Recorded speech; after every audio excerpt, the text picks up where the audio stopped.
Good morning. Myself Ramarao, working as assistant professor in the Department of CSE in G. Pillai College of Engineering and Technology. Now I want to discuss the two topics of Java programming. These are the contents of my presentation. So Java operators help us to perform some type of actions. So in order to assign some value to a variable, then we have to use the assignment operator. In order to add two values, then we have to use the plus operator. So in order to perform some type of action, we use some symbols. Those are called referred as operators. Operators in Java has a fixed meaning. These are the different kinds of operators in Java: arithmetic, addition, subtraction, division, modulo division, etc. And assignment. In order to assign some expression value to a variable, then we have to use assignment operator. So e equals to, plus equals to, and equals to, and so on. Conditional operator. So it is also called ternary operator. In order to select either true block or false block based on some condition, then we have to use the ternary operator. Next, logical operators. Logical operators are logical and logical on. In order to combine the two relational expressions, then we have to use the logical operators. And relational operators. In order to compare the two quantity values, then we have to use the relational operators. Bitwise operators. So in order to perform the operations on the bits of the operand, then we have to use the bitwise operators. Operator precedence rules. Actually, all the operators will be evaluated from left to right except some. All the operators will be evaluated from left to right. So if you want to change the precedence of the operators, then we have to enclose the expression within the parenthesis. Arithmetic operators. Arithmetic operators are plus, minus, division, modulo division. So modulo division and remainder operator. So all we know addition, subtraction, multiplication, division, we know L. Then what is mean by modulo operator? So in order to get the remainder of the division operation, then we have to use the modulo operator. So 7 modulus 3. So 3 to the 6, the remainder is 1, so it returns 1. Similarly, it will return 983 modulus 3. So here we can apply modulus operator for floating point also. But in C language, the modulus operator should not be applied for floating point numbers. But in Java, the modulus operator can also applied for the increment and decrement operators. In order to add one value to an operand, then we have to use the plus plus operator. In order to decrement the value by 1, then we have to use the minus minus operator. So pre-increment means first we have to add the value to the operand, then we have to use the resultant value in the expression. Next, post increment means first we have to evaluate the total expression based on the original value.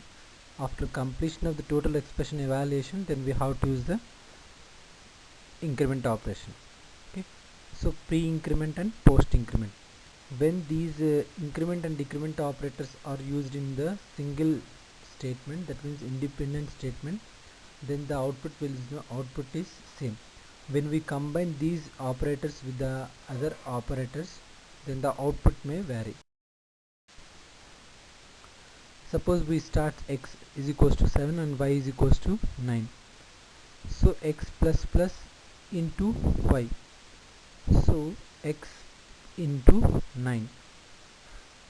7 into 9. So 63 will be written. Next, plus plus x plus y. So before performing x plus y value, the x value will be incremented in the memory and the result value will be used in the expression evaluation. In the third example, plus plus x by y plus plus. So when performing the division operation x by y, first x value will be incremented, but y value will be used the old value. Okay, what latest value of x by old value of y, then the operation will be evaluated. Then after completion of that one, y will be updated in the memory. Next, what's the type of the expression output? So if the two operands of the operator are integers, then the result is integer. If the two operands of the operator are float, then the output is float. If one of them is int and the other is float, then the output is float. If both are int, then the output is int. Assignment operators. In order to assign some expression value to an operand, then we have to use assignment operators. Here assign 8 to y, so y is equals to 8 will be used. Next, in the last example, assign y plus 10 to y, so we can write that statement y is equals to y plus 10. So the both operand is there in the both sides of the assignment operator, so that can be in short form written as y plus is equals to 10. Okay. Similarly, we can use y star is equals to 10, y minus is equals to 10, and so on. All the binary operators can be used this shorthand form. It also works for strings. So if you name contains Simpson and first contains Lisa, name plus is equals to first. So the older value of name is Simpson. So Simpson plus first will be evaluated and the result will be assigned to name. Next, age is equals to 11. Message is equals to he is plus age plus years old. So we can use the concatenation operator plus for adding the strings or for adding the integer values. So conditional operator, it is the replacement of if then else. It is also called ternary operator. Why? Because it is operated on 3 operands, so that's why it is called a ternary operator. So boolean condition will be evaluated first. If the condition returns true, then the true block statements will be executed. If the boolean condition returns the value false, then the false block statement will be executed. For example, here the if condition else is there. Simpson is equals to Lisa. If the contents of the Simpson is Lisa, then Lisa is equals to Lisa will return true. Then the message is equals will become she's over favorite will be assigned to message. If the Simpson does not contain the Lisa, then else block will be executed, then the message will become do. Using the conditional operator. So the above if else block can be represented like this. System.out.println Simpson is equals to Lisa. Okay, question mark, she is our favorite, otherwise do. So the above statement is the replacement of the conditional operator. Next one, logical operators. Logical operators combine the simple expressions to some complex ones. So boolean logic, expression 1 and expression 2. So 1 and 2. If the AND operator will return true in both operands are true, otherwise it returns false. Next, the OR operator will return false when the both operand contains the value as false, otherwise it returns true. Next, XOR of 2. The XOR operator will return the value true when both are in opposite. If the both operands have the same value, then it returns false. Boolean operators are true and false in the Java. Some languages use any zero value will be considered as a false and any non-zero value will be considered as true. But in Java, it is not that case. When we use the relational operators, it will return the boolean operand values either true or false. In Java, result of comparison is boolean. When 8 more not equals to 9, when we perform this statement, it will return the value as true. Next, 8 is not equals to 8, so it returns false. So instead of returning 0 or 1, it will return either true, true or false false. Okay, so we cannot convert 0 into false or false into 0. It is not possible in Java, but C may allow that one. Next, logical operators. Logical operators are AND, OR, XOR and NOT. These are the logical operators in Java. So the AND with the two ampersand symbols and the OR with two vertical bars are referred as short circuit and OR operations. So these short circuit and OR operations will be useful when we need to determine the expression output without executing the second operand value. So that is, in that case, we can use the short circuit and short circuit OR operation. Then what are the side effects of this type of increment and decrement operators? In order to add one value to an operand, then we have to use the plus plus operator. In order to decrement the value by 1, then we have to use the minus minus operator.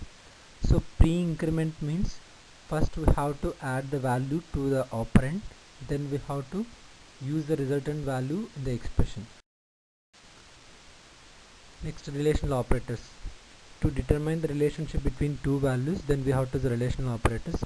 So to check equality, inequality, less than and greater than, in order to do that one, we use a list of relational operators. So equality, then we have to use double equals to and not equals to. So if both the operand contains the same value, then equals to will return true. If they are not, then it returns false. When we use not equals to, if both the operands values are not same, then it returns true. Otherwise, it returns false. Next, bitwise operators. So bitwise operators are binary creatures, everything on or off. So binary operators will work on the binary data of the operand. So instead of applying the operations on the magnitude of data, we apply the operations on the binary values of the data. Bitwise operators, these are the list of bitwise operators: AND, OR, XOR, left shift, right shift with zero fill, and complement. So AND operation will return the binary value as 1 when both the binary values are 1, otherwise it will return the value as 0. Next, OR operator. So OR operator on binary, it will return 0 when both the operands are 0, otherwise it returns the binary value as 1. Next, exclusive OR. So exclusive OR will return the value 0 when both the operand contains the same type of value, otherwise it returns 1. Next, left shift operator. So left shift operator shifts all the bits of the operand to the left by one position. Similarly, the right shift operator shifts all the bits in the operand to the right by one position. Next, right shift with zero fill. So in the above right shift, the sign bit will automatically filled with the previous sign value, but in the unsigned right shift, we place the sign bit as 0. Whether it is a positive number or negative number, the last will be appended as 0. Next, complement. In order to convert the 0 to 1 and 1s to 0, then we have to use the complement operator, that is